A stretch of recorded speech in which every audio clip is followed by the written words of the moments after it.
Hello everyone, তো আজকে আমি বানাইমু চিকেন বল।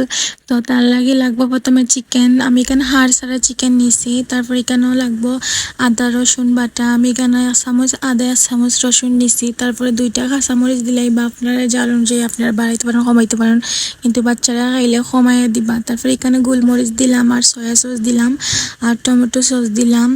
তারপর আমি এখানে একটা ডিম দিলাম ভাঙ্গিয়া। তারপর এখানে আমি ময়দা আর লবণ দিছিলাম, কিন্তু ময়দা লওয়ার ক্লিপটা ফাটিয়ে গেছে। তারপর এটা আমি ব্লেন্ড করে লিছি। এখন আমি হাত তেল মাখাইয়া গোল গোল শেপ দিয়া ফুটন্ত গরম পানি দেওয়া লাগবো। আমি প্রথমে গরম পানি দিতে বলে গেছিলাম, মানে কম গরম আছিল। তারপরে তারপরে আমি দিছি, আপনারাও দিবা এলাকানি। আর তারপরে দেখুন কি সুন্দর ফুলি গেছে। আপনারা কিন্তু ডাইরেক্ট ঠান্ডা পানিতে নামাই বানাইলে কিন্তু নরম হয়ে যাব। তো এই তো এখন আমার সব চিকেন বলে হয়ে গেলো। আপনারা আমি কয়েকটা এখন ফ্রাই করে দেখাইমু। তো ফ্রাই করার লাগে তেল নিলাম পরিমাণ মতো। আমি কিন্তু হালকা তেলে ভাজছি, আপনারা চাইলে ডুবো তেলেও ভাজতে পারেন। তো হয়ে গেল আমার চিকেন বল। খাইতে আসিল দারুণ মজার। সবাই জানাইবা কেমন হয়েছে আজকের ভিডিও, আর সবাই লাইক ফলো শেয়ার করবেন। আর এই তো আসসালামু আলাইকুম।